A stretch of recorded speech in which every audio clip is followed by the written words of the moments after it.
Olá, muito boa tarde e feliz Ano Novo. O ano que começa traz, sem dúvida, desafios em todos os setores da sociedade, ainda a procurar adaptações e formas novas de estar nas circunstâncias que vivemos, também na Igreja Católica. Por isso, a Conferência Episcopal Portuguesa publica um documento, Desafios Pastorais da Pandemia à Igreja em Portugal, que será o ponto de partida para a nossa conversa com o Presidente da Conferência Episcopal Portuguesa, que está no programa Eclésia. Muito boa tarde.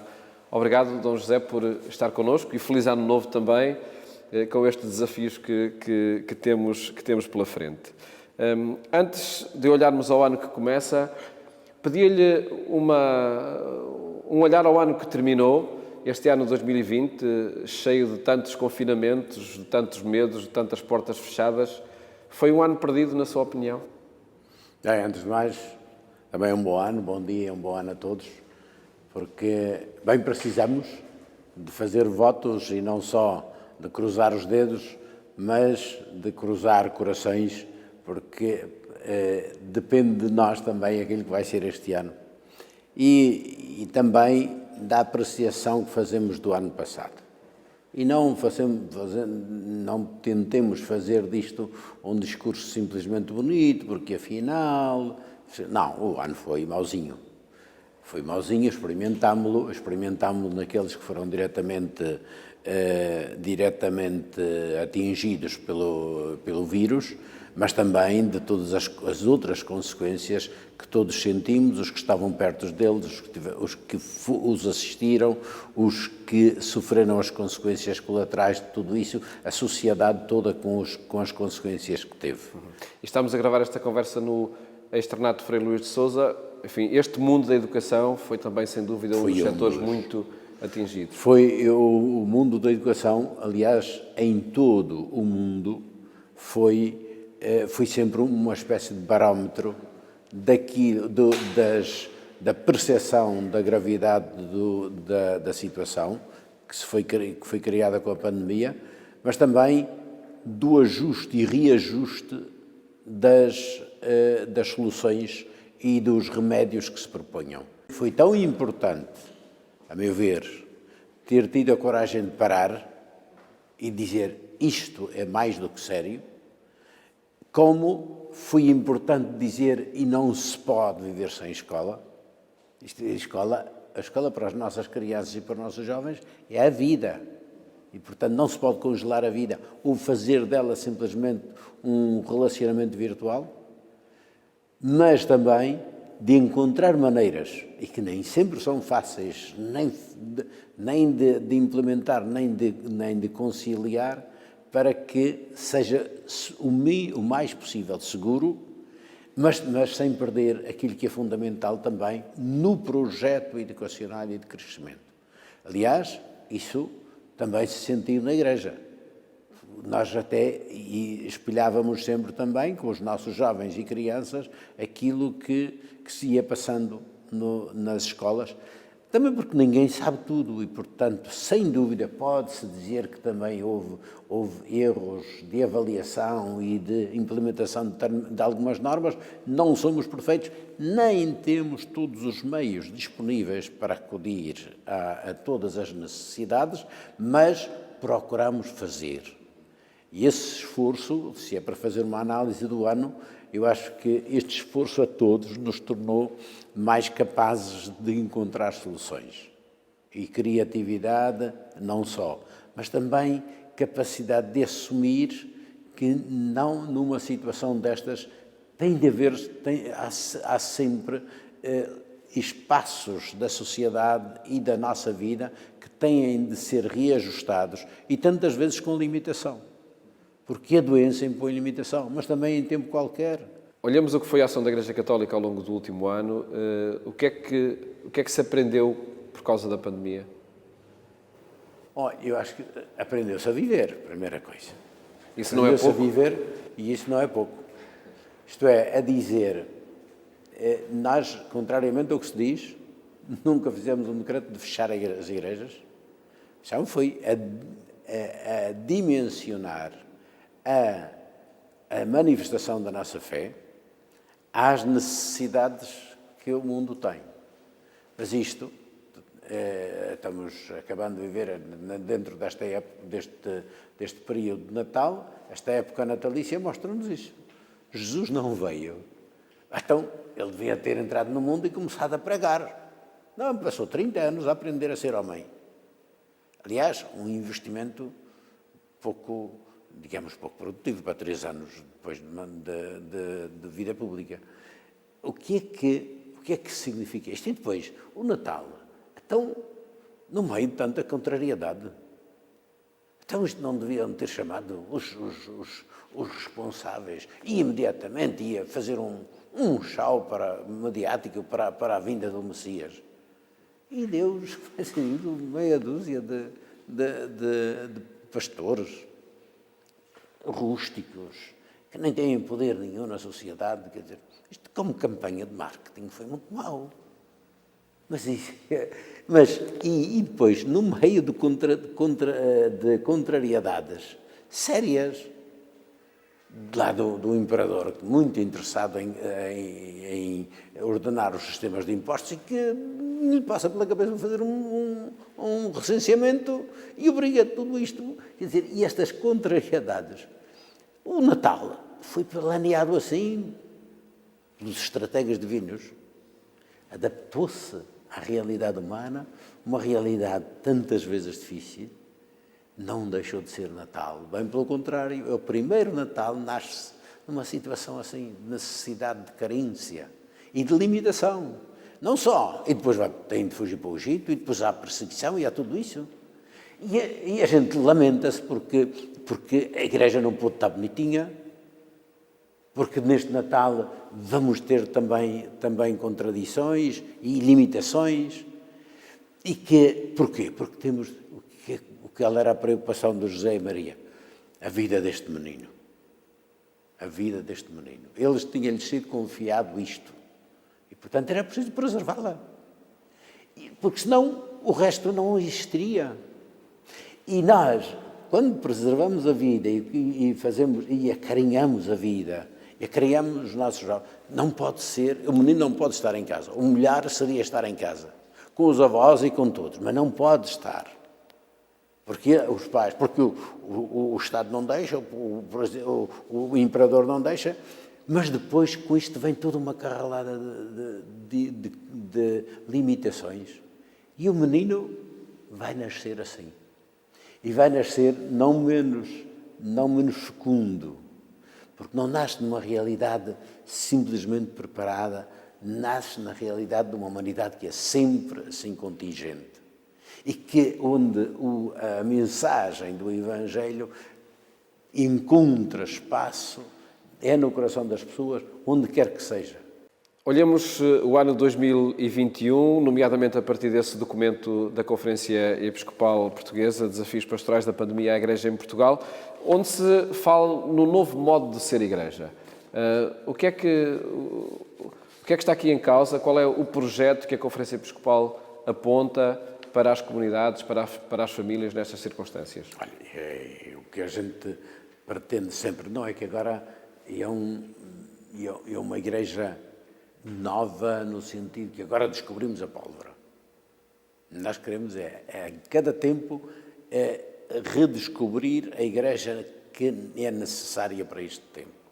E a igreja é feita para estar ao serviço da evangelização.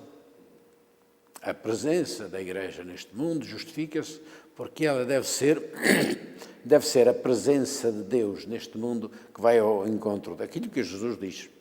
O Espírito do Senhor está sobre mim porque me enviou para anunciar a boa nova aos pobres, para abrir os olhos aos cegos, para libertar todos os cativeiros e de todas as prisões e anunciar o ano da graça do Senhor. Quer-se dizer que o polo da paróquia pode ser descentralizado? O polo da paróquia vai continuar a ser um polo, só que tantas vezes vai ser um polo móvel. Isto é, vai ser um polo que se desdobra em tantas situações, que vai ao encontro das pessoas e que não fica simplesmente à espera delas. Porque hoje as pessoas, mesmo na sua localização, têm uma mobilidade diferente. Tem o meu lugar onde eu vivo, onde eu vou dormir, se calhar, onde tenho o meu apartamento ou a minha casa, pode até nem ser o mais fundamental da vida. E pode ser, por exemplo, a referência a uma comunidade cristã, católica, pode ser, por exemplo, este colégio onde gravamos, este externato Frei Luís de Sousa. Tudo isto faz parte de tudo aquilo que, quando a gente fala de unidades pastorais, fala precisamente disso. Tirar partido de todos os intervenientes cristãos que estão na área para um projeto de vida e de evangelização. Devem ser referências constantes e as pessoas podem viver e ser chamadas a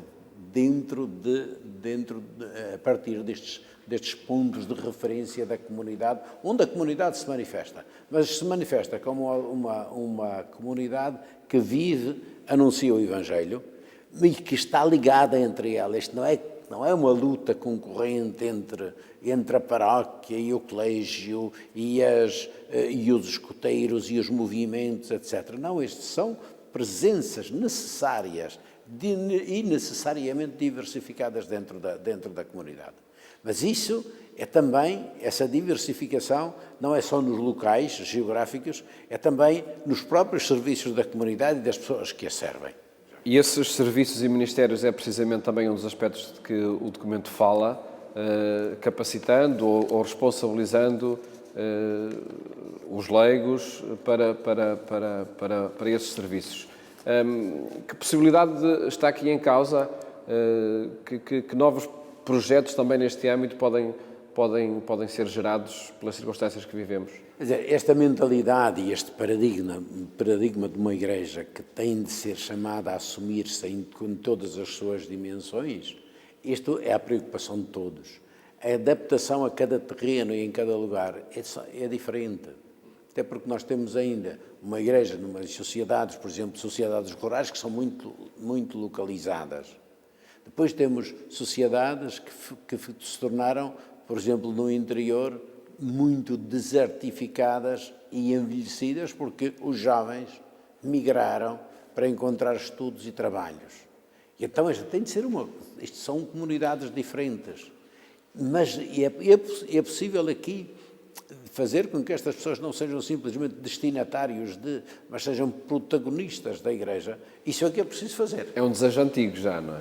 É um desejo antigo, mas é um desejo, é sempre nestas nossas igrejas aqui de antiga tradição, bem estruturadas que estavam, e foi, quer dizer, desde a criação das paróquias, que não vem desde o início da igreja, mas foi evoluindo ao longo, foi de uma preciosidade tremenda, porque significa estar no terreno, onde estão as pessoas.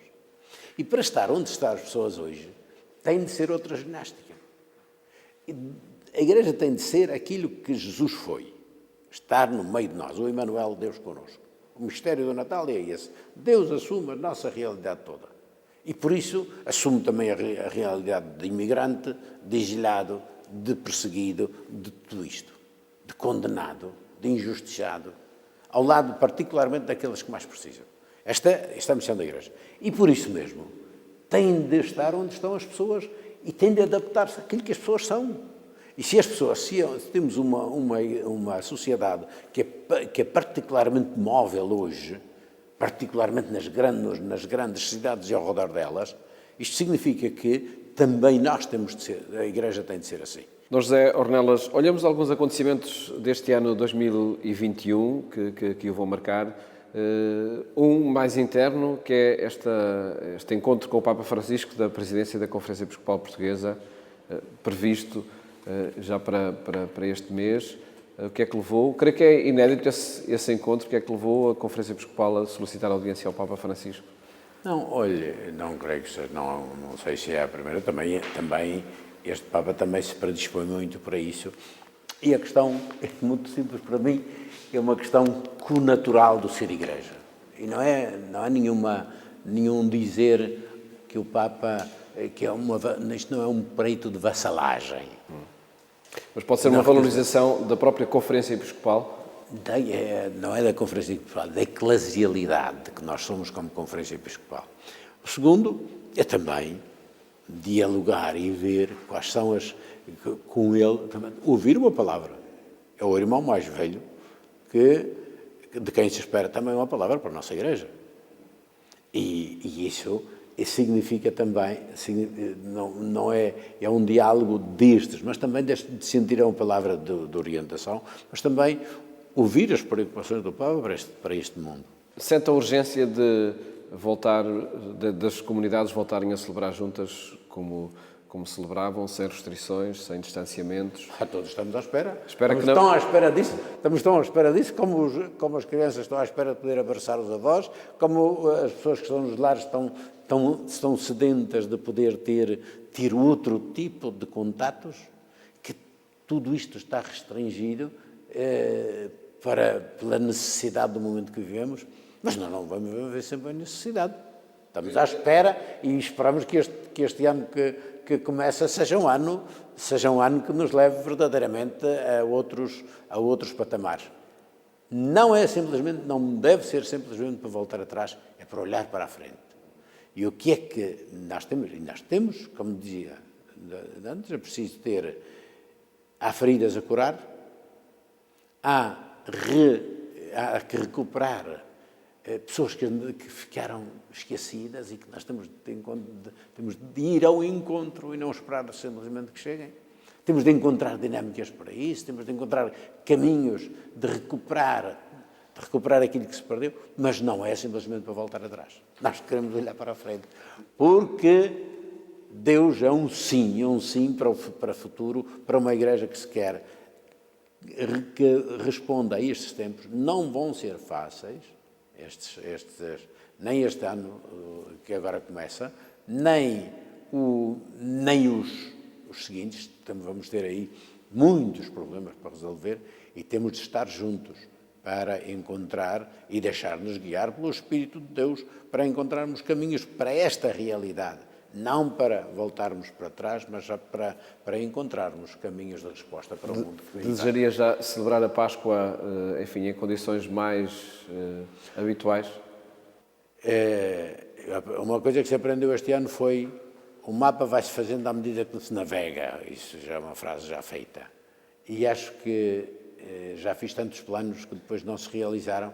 Não é uma aventura nada, mas que isso que é um desejo, sim. E penso razoavelmente que há uma razoável esperança de que isso seja possível e todos esperamos que isso seja possível e para isso vamos trabalhar e criar condições.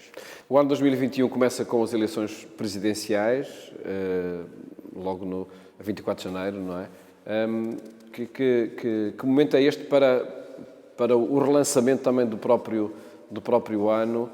Será, na sua opinião, uma ocasião de coesão social ou de segmentação, de eventualmente debates, enfim, eleitorais que muitas vezes marcam os períodos que antecedem as eleições? Bem, que nada contribui bem para que isso. haja debate.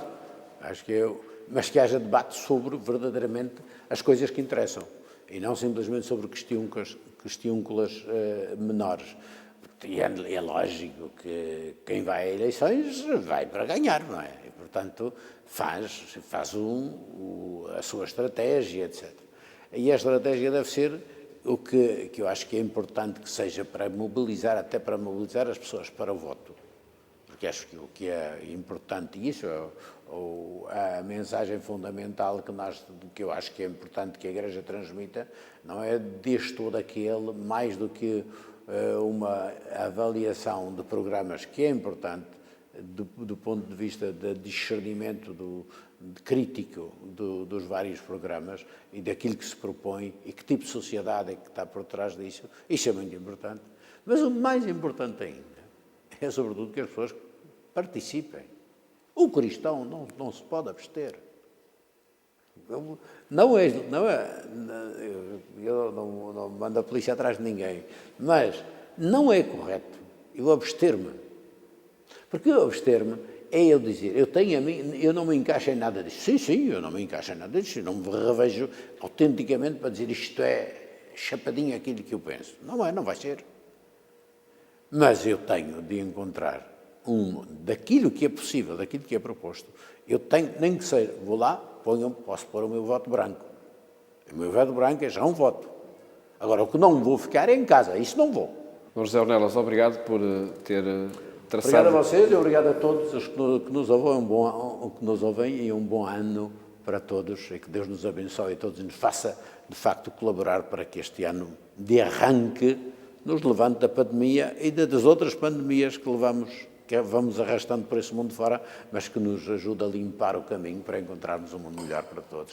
Bem-aja e obrigado a vocês. Muito obrigado. Obrigado nós por esta presença aqui e votos também de um ótimo ano 2021. Votos que estendemos a quantos nos acompanharam. Que 2021 seja, de facto, um ano diferente, como dizia agora o Dr. José Ornelas, que nos liberte desta pandemia e todas aquelas que se vão arrastando connosco. Votos de felicidades para 2021. Nós continuaremos consigo aqui no programa Eclésia ao longo de cada dia.